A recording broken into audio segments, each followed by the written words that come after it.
الحمد لله رب العالمين، والصلاة والسلام على نبينا محمد وعلى آله وصحبه أجمعين. أما بعد، السلام عليكم ورحمة الله وبركاته. ودنا የተከበራችሁ የአረበኛ ሚዲያ ቻናል ተከታታዮች፣ ዛሬ የምንጀምረው የትምህርት አይነት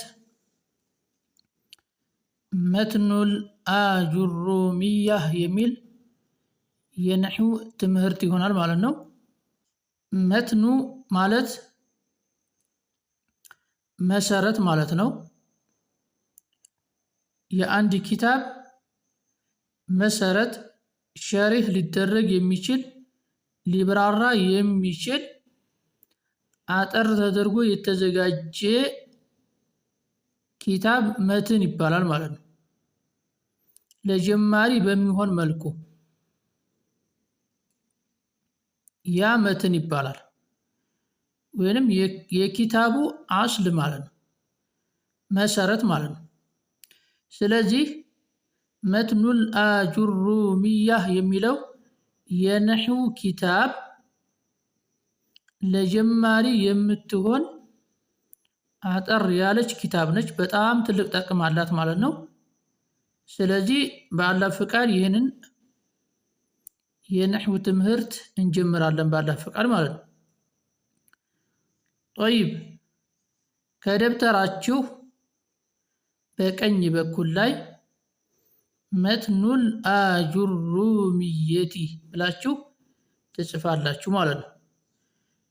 ከዚያ በኋላ ቀን ትጽፉበታላችሁ፣ የጀመራችሁበትን ቀን ማለት ነው። ለምሳሌ እኔ ጽፌያለሁ እዚህ ጋር እንደምትመለከቱት፣ በፈለጋችሁበት አቆጣጠር ትጽፋላችሁ ማለት ነው። እኔ የጀመርኩበት ቀን 12ኛ ወር 2025። ስለዚህ እናንተ በተመቻችሁ መልኩ በምትረዱት መልኩ ቀን ብትጽፉበት አሪፍ ነው ማለት ነው። ጦይብ፣ ከዚያ በኋላ ስሙን በዛ አይነት መልኩ ከጻፋችሁ በኋላ ከዚያ ይህን ታልፉና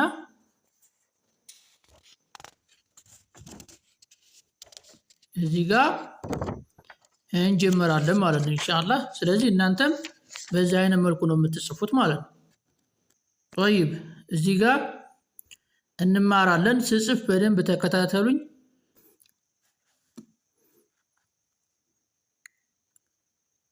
መትኑል አጁሩሚያህ እንበል።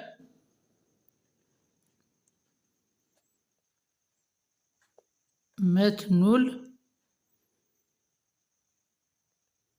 ስጽፍ በደንብ ሁኝ፣ መድ አላት እዚህ ጋር ማለት ነው። መትኑል አ ብለን ሳብ እናደርገዋለን። መትኑል አጁሩ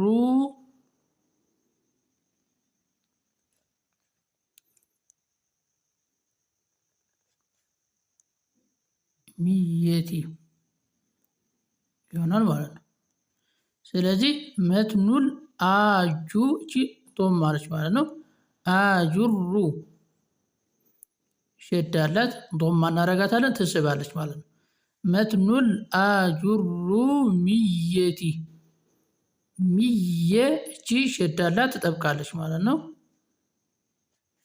ጦይብ፣ እና ያው መትን ማለት ነግራችኋለሁ። አልአጁሩሚየቲ ማለት የኪታቧ አዘጋጅ የሚታወቁበት ስም ነው። ኢብኑ አጁሩም በመባል ይታወቃሉ ማለት ነው። ጦይብ፣ ስለዚህ በእሳቸው ስም ነው ኪታቧ የምትጠራው ማለት ነው። ለዛ ነው።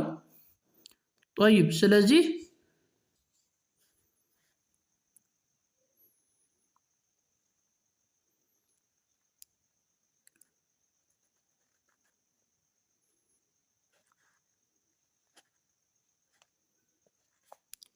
ቢስሚላሂ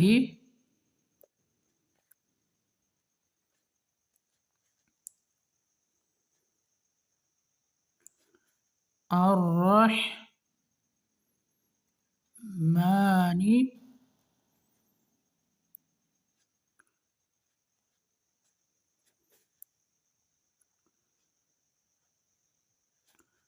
الرحيم.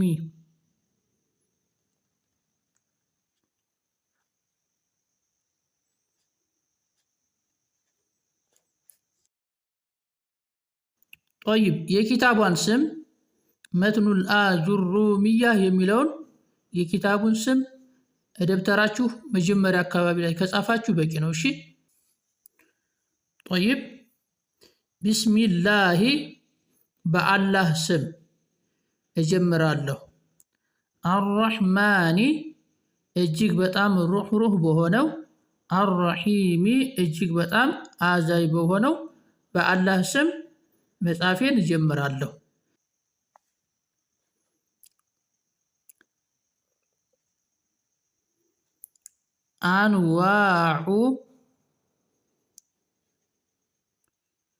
አንዋዑል ከላሚ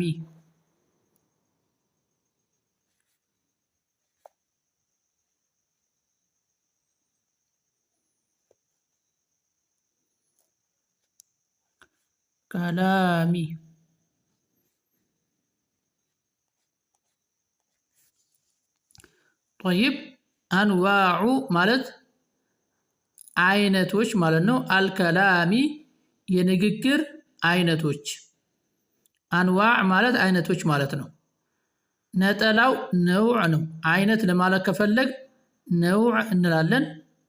ስለዚህ አንዋዑል ከላሚ የንግግር አይነቶች።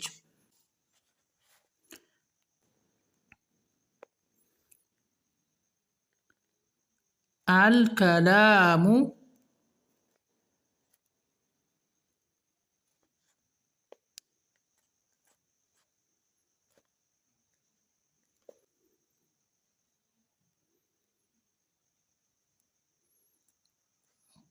ሁወ ጠይብ አልከላሙ ንግግር ብሎ ማለት ወይንም ደግሞ አረፍተ ነገር ማለት ሁወ እሱ አለፍዙ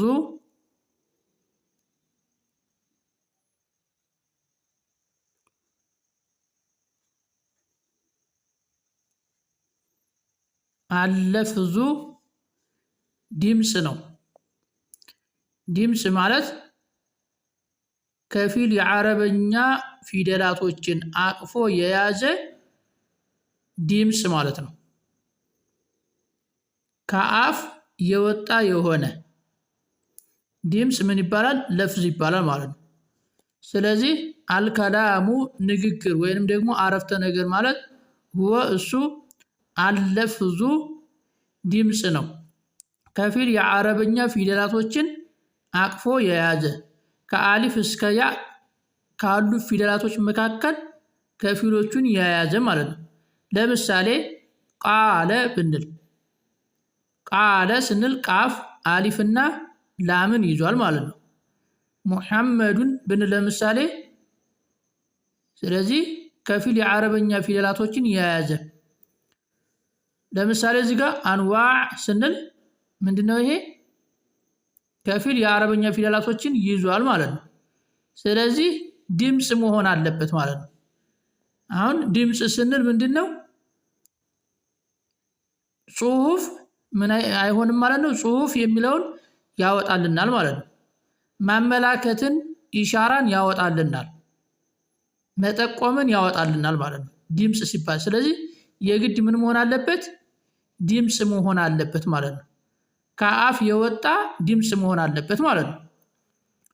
طيب ስለዚህ هو اللفظ المركب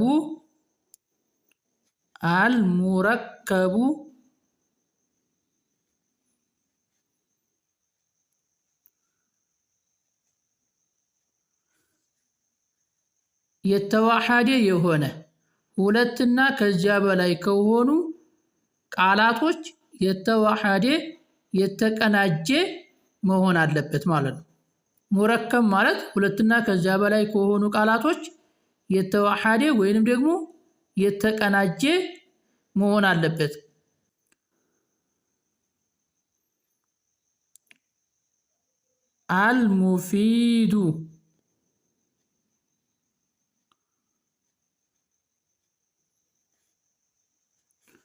ጠይብ አልሙፊዱ ማለት ደግሞ ጥቅም የሚሰጥ መሆን አለበት። ተናጋሪው ዝምታው ያማረ መሆን አለበት። አዳማጩ ደግሞ ሌላን ነገር መጠበቅ የለበትም። አጠቃላይ ሙፊድ ማለት አረፍተ ነገሩ ሙሉ መሆን አለበት ማለት ነው። አዳማጩ ምን መሆን የለበትም? ሌላን ነገር መጠበቅ የለበትም። ሌላን ነገር የሚጠብቅ ከሆነ ጥቅም አያገኝም። አረፍተ ነገሩ ሙሉ መሆን አለበት ማለት ነው። ሙፊድ ማለት ጥቅም የሚሰጥ መሆን አለበት። ጠይብ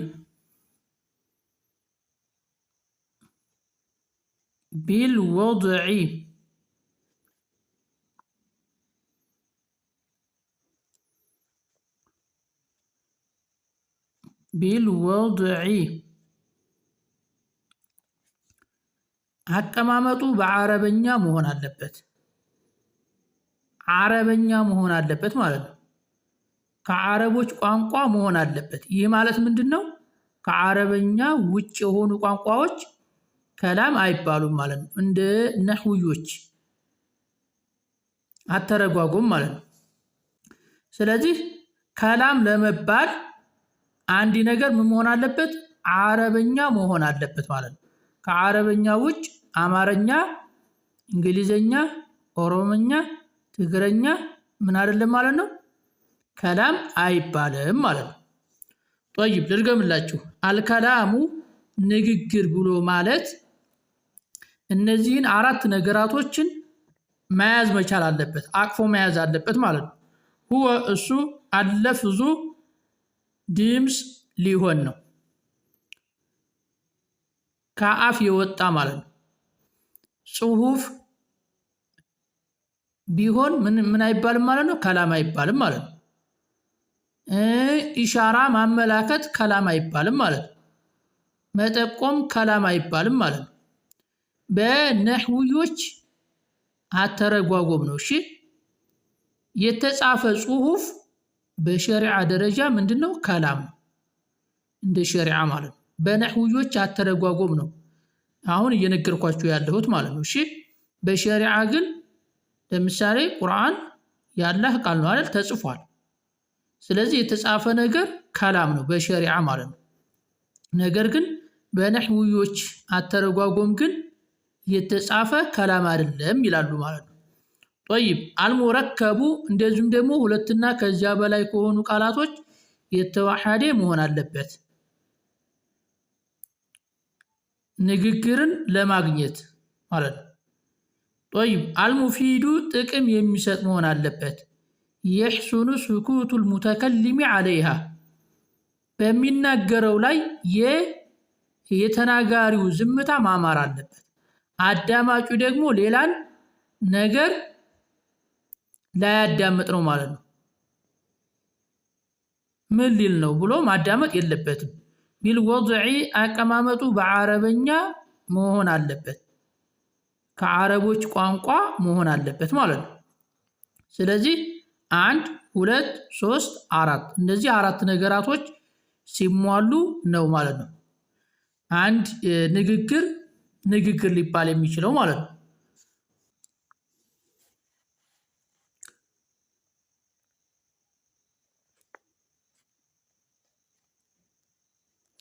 ወአቅሳሙሁ ሰላሰቱን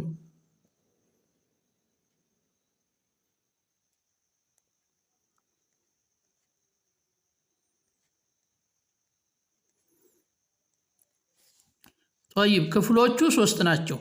ወአቅሳሙሁ ክፍሎቹ ሰላሰቱን 3 ናቸው። የንግግር ክፍሎች አቅሳሙል ከላሚ ሰላሰቱን እንዳለ ነው።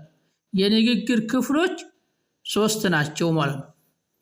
ጠይብ አንደኛው ኢስሙን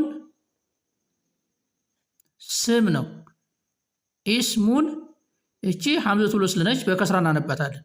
ኢስሙን ስም ነው አንደኛው ማለት ነው። ሁለተኛው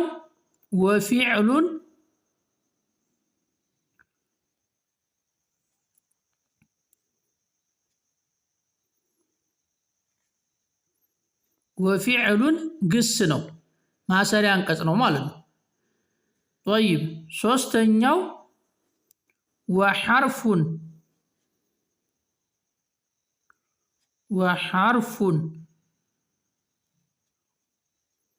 ወሐርፉን ሐርፍ ነው ፊደል ማለት ነው። ጃአ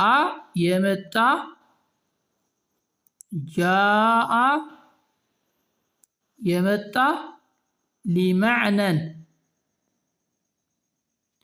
ሊመዕነን እንላለን ማለት ነው። ሊመዕነን طيب ለትርጉም የመጣ ትርጉም ለመስጠት طيب እና ምንድነው ወሐርፉን ሐርፍ ማለት ብቻውን ትርጉም ሊሰጥ የማይችል ከሌላ ቃል ጋራ ሲገባ ብቻ ነው ትርጉሙ ግልጽ የሚሆነው ማለት ነው። ስለዚህ ያ ሐርፍ ይባላል ማለት ነው። ስለዚህ የንግግር ክፍሎች ስንት ናቸው? 3 ናቸው። ኢስሙን ስም፣ ወፊዕሉን ግስ ማሰሪያ አንቀጽ፣ ወሐርፉን ፊደል ስንል ማንኛውም ፊደል አይደለም። ጃአ የመጣ የሆነ ሊመዕነን ትርጉም ለመስጠት የመጣ የሆነ ሐርፍ ወይንም ፊደል ማለት ነው። እሱን ነው ሐርፍ ለማለት የተፈለገው ማለት ነው። ማንኛውም ፊደል አይደለም። የሆነ ቃል ጋራ ሲገባ ትርጉም የሚሰጥ طيب እናያቸዋለን ማለት ነው ኢንሻአላህ።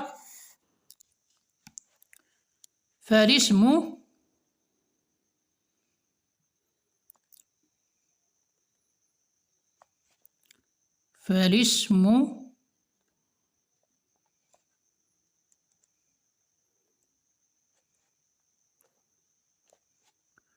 يعرف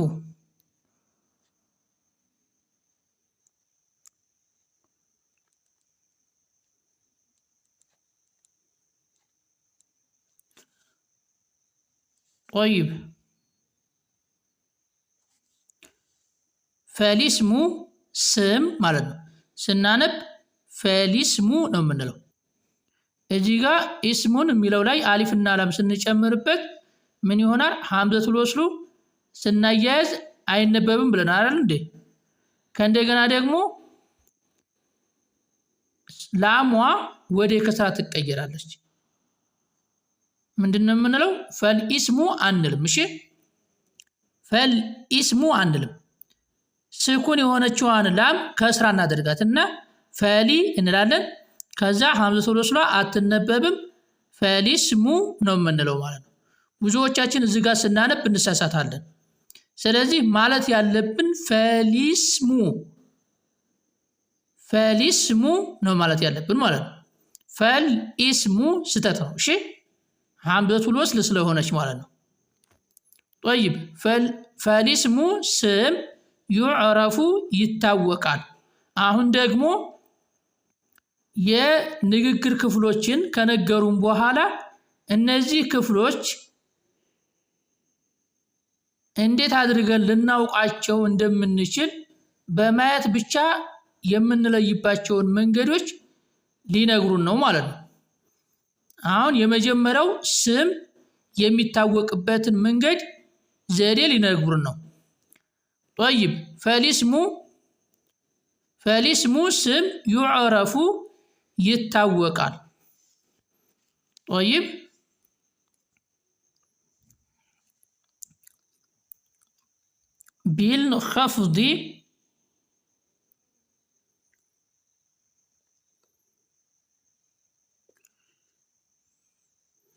ቢልኸፍዲ በከስራ ይታወቃል። በቃሉ መጨረሻ ላይ ከስራ ከሆነ ስም ነው ማለት ነው። ኸፍድ ማለት ከስራና ከስራን ተክቶ የሚመጣ ኸፍድ ይባላል ማለት ነው። ስለዚህ በቃሉ መጨረሻ ላይ ከስራ ካገኘን ያ ቃል ምንድነው ማለት ነው? ስም ነው ማለት ነው። طيب والتنوين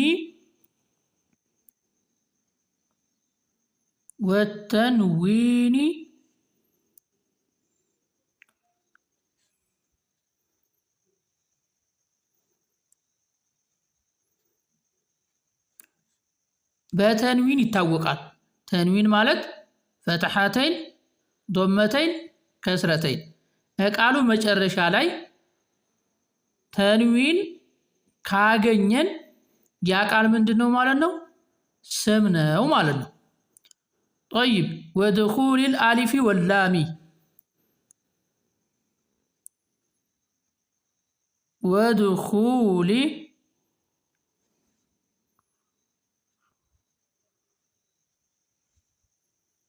ودخول الالف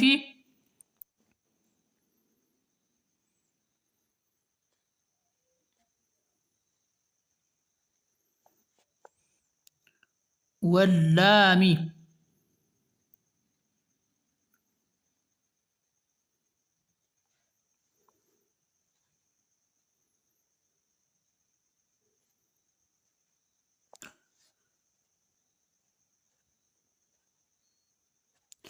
አሊፍ እና ላም በመግባታቸው አሊፍ የተባለው ሐምዘቱል ወስል ማለት ነው። ላም የተባለው ደግሞ ላሙ ተዕሪፍ ማለት ነው። ስለዚህ አሊፍ እና ላም መጀመሪያ ላይ ከገቡ ያ ቃል ስም ነው ማለት ነው። ለምሳሌ እዚህ ጋር አልከላሙ ስንል ከላም ነበር፣ አሊፍ እና ላም ገባበት። ስለዚህ ከላም የሚለው ቃል ምንድነው ማለት ነው? ስም ነው ማለት ነው። አለፍዙ የሚለውም ስም ነው፣ ምክንያቱም አሊፍ እና ላም ገብቶበታል። ለፍዙ ነበር መጀመሪያ ላይ ማለት ነው። ስለዚህ አሊፍ እና ላም ገባበት። ስለዚህ በቀላሉ ለፍዙ የሚለው ቃል ስም መሆኑን አወቅን ማለት ነው። ሙረከብ የሚለውም እንደዛው፣ ሙፊድ የሚለውም እንደዛው። እዚህ ጋር በአንተ ተናት ወድዒ የሚለው ወድዑን የሚለውም ስም ነው ማለት ነው። አሊፍ እና ላም ገብቶበታል። ቃሉ መጨረሻ ላይ ምን ሆኗል? ከስራ ሆኗል አይደለ? ስለዚህ ይሄ ቃል ምንድነው ማለት ነው? ስም ነው ማለት ነው። ከእንደገና ደግሞ ተንዊን ኢስሙን የሚለው ምንድነው? ስም ነው ማለት ነው። ምክንያቱም ተንዊን አለው መጨረሻ ላይ። ፊዕሉን የሚለው ምንድነው? ስም ነው፣ ምክንያቱም መጨረሻ ላይ ተንዊን አለው። ሐርፉን የሚለውም ምንድነው? ስም ነው። ሰላሰቱን የሚለውም መጨረሻ ላይ ተንዊን ስላለው ምንድነው? ስም ነው ማለት ነው። ስለዚህ ቃላቶቹን በቀላሉ እንደዚህ ማወቅ እንችላለን ማለት ነው፣ መለየት እንችላለን ማለት ነው። طيب وحروف الخفض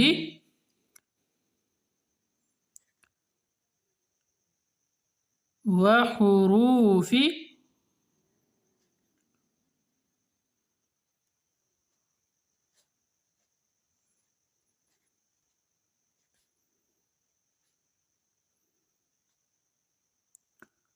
خفض وحروف الخفض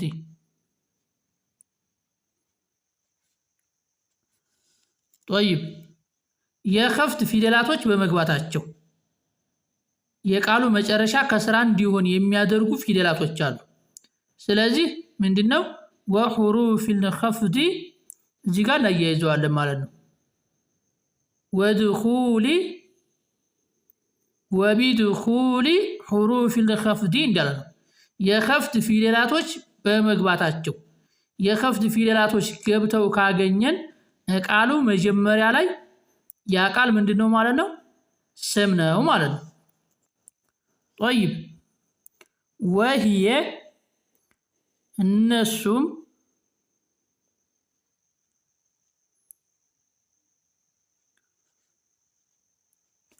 እነሱ ልናያቸው ነው። የኸፍት ፊደላቶች የሚባሉት እነማን እንደሆኑ እናያቸዋለን ማለት ነው። وهي ሚን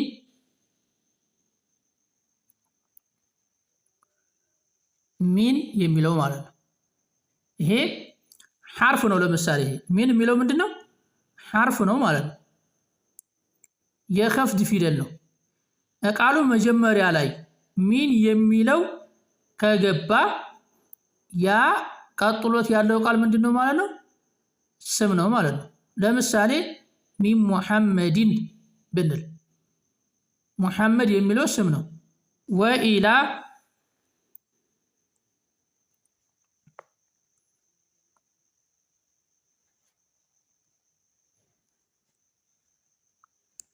ኢላ የሚለው ማለት ነው።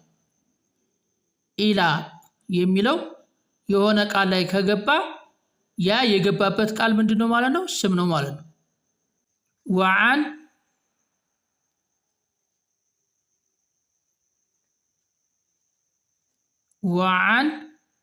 አን የሚለው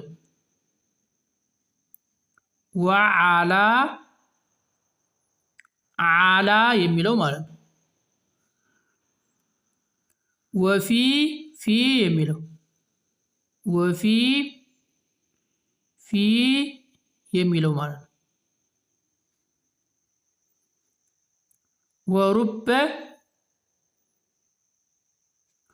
ወሩበ የሚለው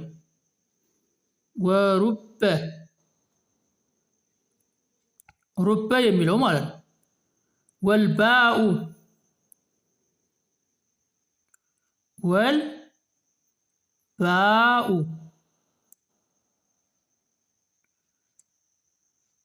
እንደዚሁም ባ ያው አንድ ፊደል ሲሆን በስሙ ስለሚጠራ ነው። ወልባኡ ያልነው ቢ ለምሳሌ እዚህ ጋር ቢል ወድዒ ብለን የለ ያው እቺ ናት ባ የተባለችው ማለት ነው። እቺ የከፍት ፊደል ነች። ቢ ከስራ ሆና ነው የምትመጣው ማለት ነው። ቢስሚላህ ስንል ለምሳሌ ባዋ ማለት ነው። ስለዚህ እቺ ምንድነች? የከፍት ፊደል ነች። የቃሉ መጨረሻ ምን አደረገችው? ከስራ አደረገችው ማለት ነው። ጦይብ እና ይህቺ ፊደል ቢ ከስራ ሆና ከመጣች ምንድነች ማለት ነው? የከፍት ፊደል ነች። የቃሉ መጨረሻ ከስራ ታደርገዋለች ማለት ነው። ጦይብ ወልካፉ ካፍ ማለት ነው።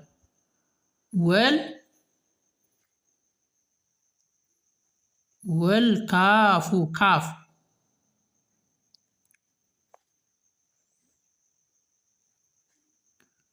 ይሄ ደግሞ ካፍ ደግሞ ፈትሃ ሆኖ ነው የሚመጣው። ከ ብለን ማለት ነው። ፈትሃ ሆኖ ነው የሚመጣው ቃሉ መጀመሪያ ላይ ከገባ እሱም የቃሉን መጨረሻ ከስራ እንዲሆን ያደርጋል ማለት ነው። ጦይብ ወላሙ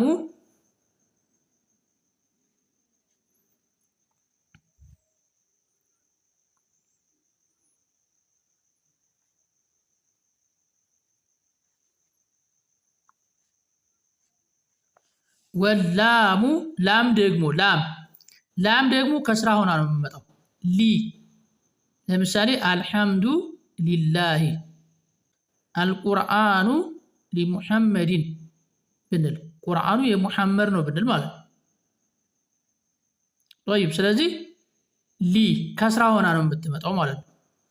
ወሑሩፉል ቀሰሚ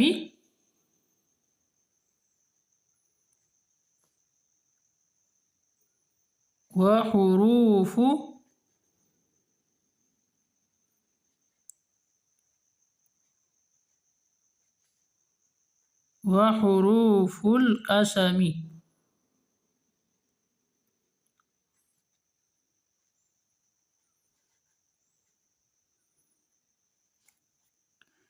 የመማያ ፊደላቶች ሁሩፍ አልቀሰም የሚባሉ አሉ።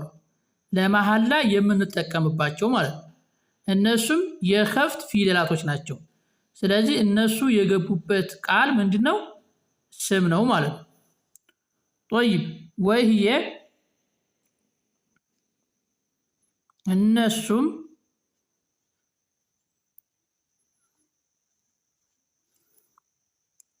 አልዋው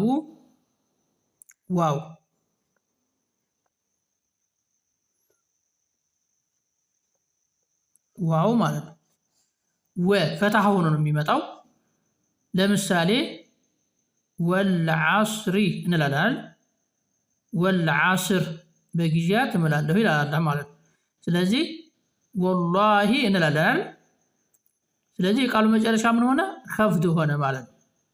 ዋዋ ምንድነች? የመማያ ፊደል ነች ማለት ነው። ቁርአን ላይ ለምሳሌ ወቲኒ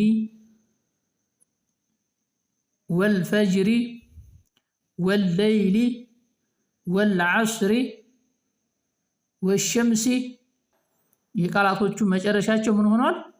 ከስራ ሆኗል ማለት ነው።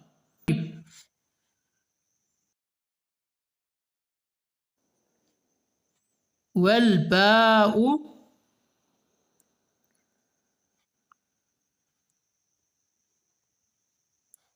ባ ለምሳሌ ባ ደግሞ ከስራ ሆና ነው የምትመጣው። ቢላሂ ብንል ለምሳሌ እየማልን ነው ማለት ነው። በአላህ ይሁንብኝ እያልን ነው ማለት ነው። ቢላሂ የቃሉ መጨረሻ ከስራ ይሆናል ማለት ነው። ጠይብ ስለዚህ ከስራ ሆና ነው የምትመጣው። ቢ ወታኡ